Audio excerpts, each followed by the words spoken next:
Hey, what's up, Photography Mafia? In this video, I'm going to quickly review Topaz Photo AI 4 with a few sample photos, and you'll see that it works sometimes and sometimes it doesn't work, so it'll help you make an informative decision so you don't waste your hard-earned money. So right now I'm looking at Topaz Photo AI 4 with no photos in it.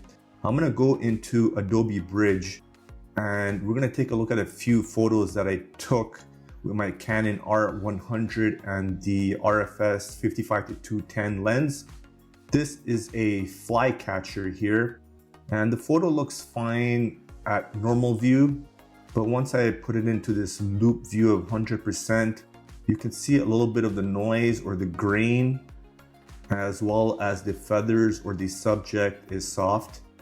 And this fly catcher was photographed at 1/500 at ISO 4000. I probably should have cranked up the ISO just to make the image a little bit more sharp. The aperture was at 7.1. But when I was photographing these birds in Colombia, I was also vlogging at the same time, so I was a little bit distracted with my DJI Osmo Pocket 3 camera. So that's fine. But anyways, what I'm going to do is I'm going to drag this photo into Topaz Photo AI, and it's going to automatically open now, and it's on autopilot right here. So autopilot will automatically apply the best settings. So right now it applied sharpen and raw denoise. So you can see the before and after. Let me zoom in a little bit here and let me show it to you now. And so there's a lot of noise reduced, and the image does look a little bit sharper. And let me actually zoom in a little bit more to show you the noise reduction. So luminance noise was reduced as well as chroma noise. I'm not too sure if you can see it on your screen, but there's green and red chroma noise, it looks like. But anyways, let me zoom out a little bit and look at this guy here. So we'll take a look at the settings for raw denoise. So it automatically applied a normal AI model and a strength of 24, which I think is fine here. But if we take a look at sharpen, this AI model automatically selected the subject and it applied a strong AI model right here. Usually what I like is natural usually looks better. So let me change it to natural. And this looks a little bit more painterly, but it looks better when you zoom out. And I can also increase its strength. I'm gonna cook it to 100 just to show you an example. That's what it is. And let me show you strong at 100. So that looks okay. I think natural, and let's keep it at around 35. And I think that looks good. Let me zoom out to see if it looks natural at a decent zoomed out view. So that looks pretty good. But I think I'm just going to keep it at 25. So the strong model at 24 or 25 was good, but I like this natural model better. There's also this motion blur and refocus and so forth if you want to choose some of these different models. And the other thing is with the subject, you can see it's a little bit glitchy because I can't see the mask right now. If I click on this subject, I don't see a mask, but if I go to all and hover over this, you can see the red overlay, so it's selecting the entire image. But if I go back to subject, the sharpen, yeah, it's not showing the overlay here, so it's a little bit buggy sometimes, Topaz Photo AI. In the previous version, it worked well, unless I'm using this wrong. And let's take a look at this edit selection. I can make sure I can edit or add to my subject. So let's see what it's selected. So you can see the problem here. I can't even see what it's selected. I can only add to it. And this is the paint or erase to the mask. And yeah, so it's not working very well in terms of what it selected as the subject. Before I did launch this software, it was working a little bit better when I was testing this photo. But as you can see, it's not selecting the subject or showing the subject overlay correctly on the mask. Let me see here. Yeah, so I don't think this is user error. And if it was, like, it should be a little bit more straightforward to use. The other few things I want to show you is the autopilot is also recommending adjust all lighting and balance the color. So the first thing I will do is adjust all lighting and click on this. Usually I don't use this, but I'm just showing it to you for an example. So I clicked on the adjust all lighting and then made or use this model of version 2 adjust lighting. And let me show you the before and after a little bit better zoomed out. So it's still processing. So it did a pretty good job of correcting exposure. And one thing to keep in mind is when it comes to lighting or color, it's usually something I do or finalize in a different photography software.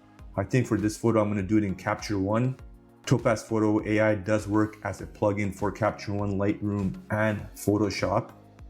And let me apply this balance all color as well and see how it does.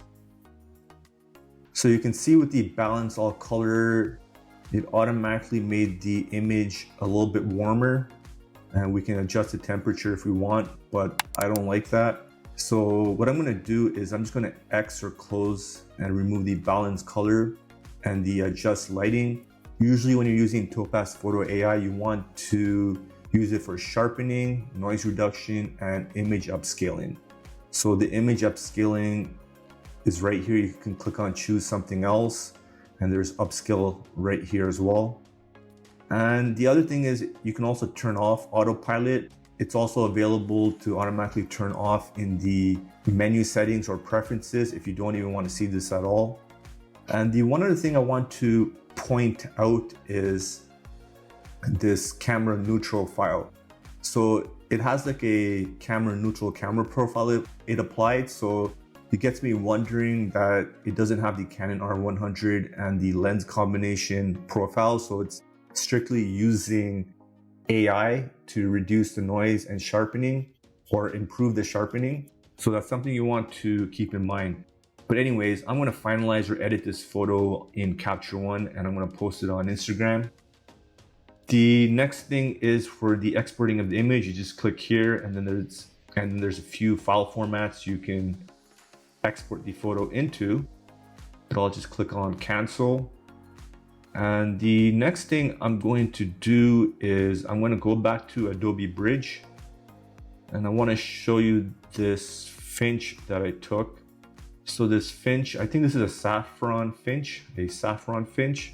And this is very blurry. It was pretty hard for me to get this guy photographed really quickly. And I also accidentally messed up on the shutter speed. This is at 1/60 and the ISO is at 400. So yeah, I had my settings incorrect. And as I stated, I was also doing some vlogging with my other camera. So I was a little bit distracted.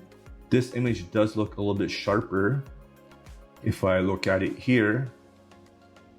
But if I go to this one is not as sharp. It's actually quite blurry and not usable. So we do see from a lot of Topaz Labs ads how it amazingly recovers a lot of photos or images, especially like a photo like this. So let's test it out in real time. So I'm gonna click, hold, and drag this photo and bring it into Topaz Photo AI. So now you can see there's like this thumbnail browser here of the photos, but I'm just going to close it. And I'm gonna take a look at this guy and take a look at the before and after. So in terms of the before and after, it doesn't look really good.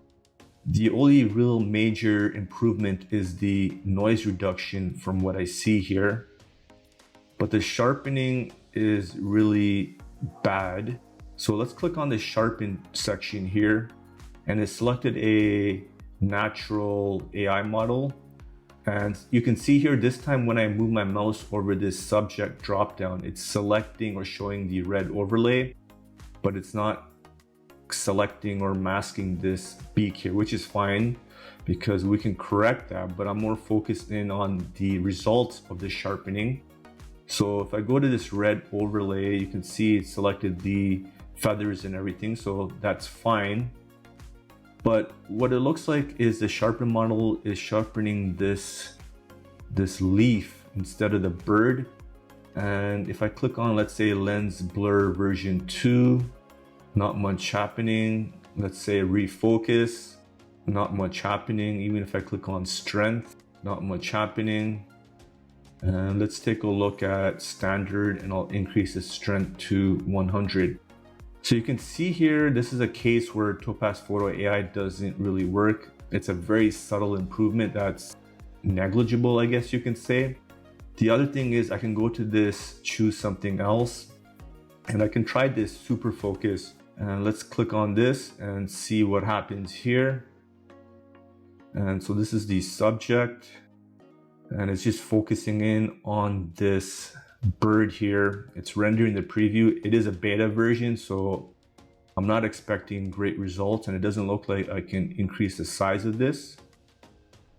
And let's see what happens with the rendering. So it does look like this is GPU intensive, so it's going to take a little bit of time to process. So the super focus looks a lot better. There is a little bit of a distraction or error here along the beak here, but the super focus does look a little bit better. And in real time, it took about 1 minute to show the preview, but I think if I zoom out, so it doesn't really show a really good preview, and then I can click on it again and again to correct this. But I'm just going to click on cancel here. Now let's see what happens if I put it on this major focus boost, and then it's going to request this. You can render it on the cloud, which takes 2 minutes and 25 seconds, which I don't like. And let's see the version, super focus version 2. And yeah, I don't like that. Let's see if version 1 still shows the beta. Yeah, so super focus still shows beta.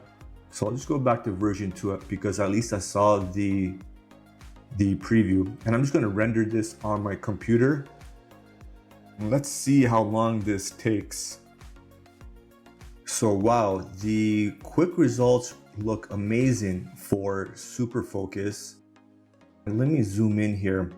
And it took about 2 minutes in real time to apply super focus or render it on my computer. So the cloud rendering or the cloud credits wasn't required. And this is really impressive because it also recovered the detail on the tail, and the beak could probably be improved a little bit, but like that's something you can correct, I guess, in Photoshop or with the liquify tool in Photoshop. But this looks amazing. Other than this beak, yeah, so I'm pretty surprised with super focus. It does work really well. And since I'm recording this video, you guys might see or may have noticed some other impurities or something or some other things that are off on the photo. But from what I see on this photo, it's quite amazing, the super focus. So it's a lot better than the sharpened subject. And it looks like it X'd out or canceled this sharpen and raw denoise. So let's take a look here. Yeah, so it didn't re-import another photo here. And let me zoom in here just to double check on the noise. So yeah, the noise reduction is still there. So I think what happened with the sharpen and the raw denoise is that you cannot edit it anymore because the super focus has been applied. But overall, I'm pretty impressed with Topaz Photo AI and the super focus. I didn't think I would be able to recover this photo, especially during my testing, but this time it worked. It just is a little bit on the slower side, but if you have a high-end computer, it should work pretty good. I'm using a MacBook Pro, a 16-inch M2 Pro laptop for this screen recording. And yeah, so I think I'm gonna actually keep this photo and edit it a little bit more and post it on Instagram or whatever other social media channel I'm gonna be using tonight. But what do you guys think of Topaz Photo AI, especially for bird photography? I am going to create another tutorial and focus in more on the noise reduction with some of my astrophotography photos. Anyways, if you guys enjoyed this video, you know what to do. Like and subscribe. And as always, live easy, sleep breezy, and stay lovely.